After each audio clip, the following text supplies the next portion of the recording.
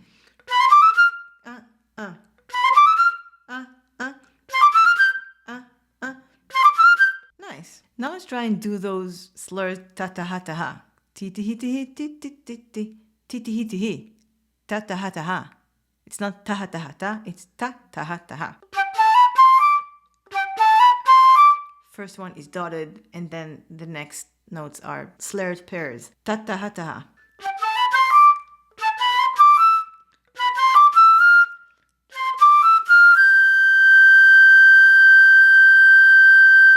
Nice. Let's try and do that and continue to the rest of the sentence. Before we start this now, let's count. I want you, instead of just putting a metronome, I want you to have an inner count, like an inner pulse. 1, 2.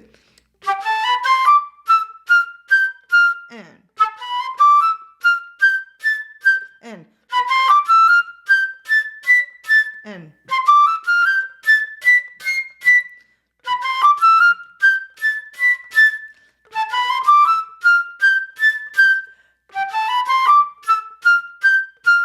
And now,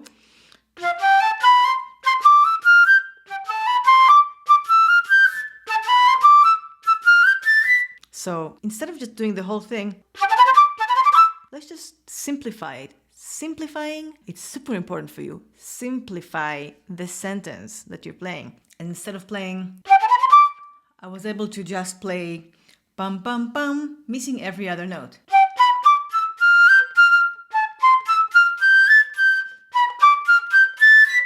And that way I can only focus on the continuation of the phrase without getting into the details. Usually the details are the ones that keep us occupied, so we get obsessed about the details. We keep playing. But the thing is, if we get right the simplified version,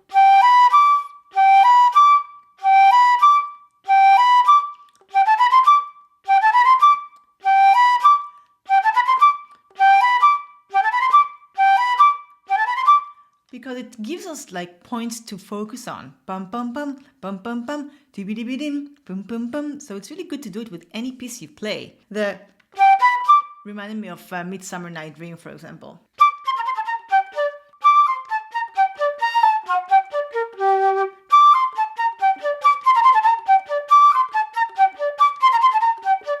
See what I mean? Simplifying the phrase gives you a sense of which notes are more important and where are the focus points in the phrase, rather than just play all notes as equals, which is like a really important topic as well for practice and for being more musical. You can't just play all 16th notes and all 8th notes exactly the same. Great, it's starting to sound a bit better. So the last part of it is kind of like a hemiola, I would say, kind of like a 3/2, or like 3 groups of 3 that are actually happening on 4/4 meter. If you look at measure 8, tagadagada, tigi-digidi, tigi-digidi, tigi-digidi, tigi-digidi, tigi-digidi, tigi-digidi, tigi-digidi. Can you hear it? It's 1, 2, 3. Ta-di-di-di-di, di-di-di-di-di, 1 and 2 and 3, 1 and 2 and 3. Over 4/4. 1, 2, 3, 4. 1, 2, 3, 1, 2, 3, 1, 2, 3, 1, 2, 3, 1, 2, 3. Measure 8.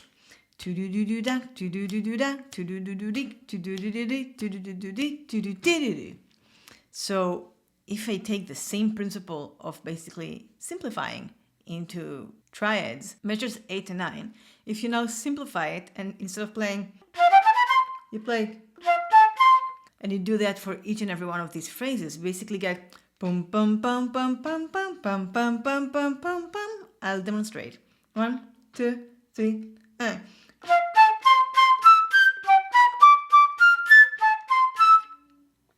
Again, slower. 1, 2, 3, and.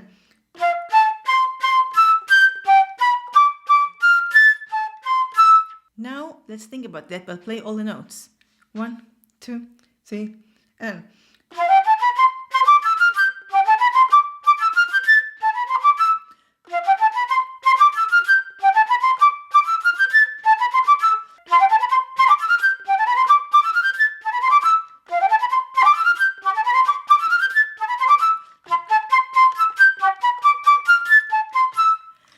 that's a really cool tool to use with whatever it is that you play.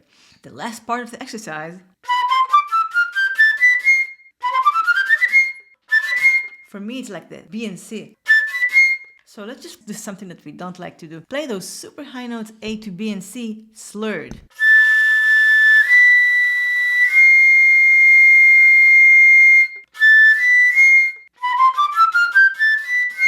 And I want to pay attention to my fingers as I do that.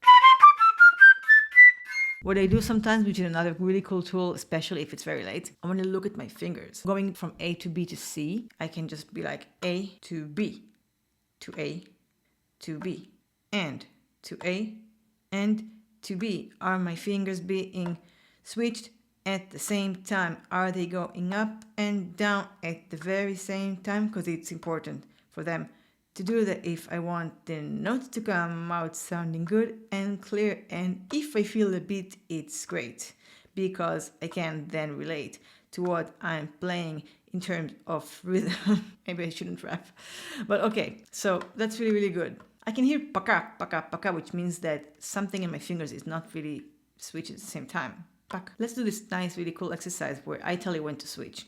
So you're playing a note, I'm telling you to switch. It's going to be like this.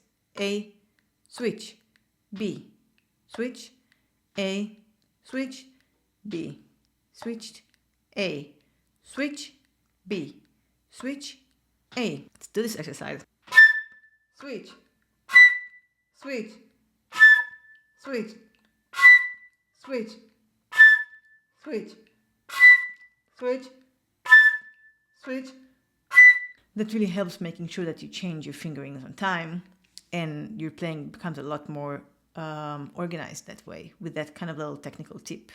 So, okay, we did a lot. Shall we try and play the whole exercise? We didn't even talk about what you can do with the metronome. You can put the metronome on the downbeat, on the offbeat. For now, let's just count. It's really important that you can count for yourself. Okay, let's do it together. 1, 2, T, D, N.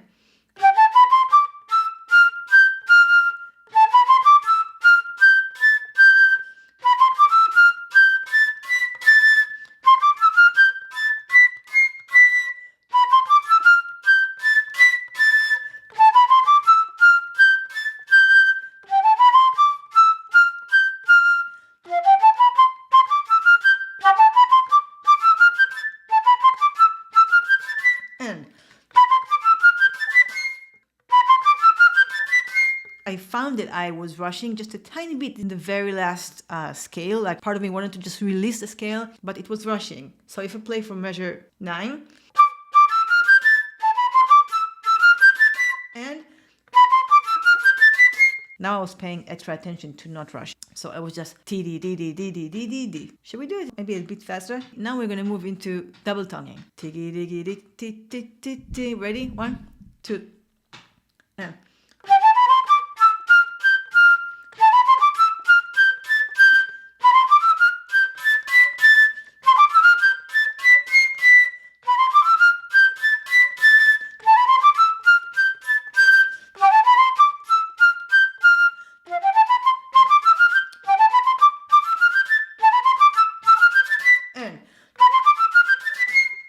Good job. So this was the first video I recorded for Patreon about how to deal with exercises. This could have been just any other exercise, and you see how we worked on so many different things. Again, like a little recap, we worked on whatever scale and key we wanted because we changed flats and sharps if we wanted to.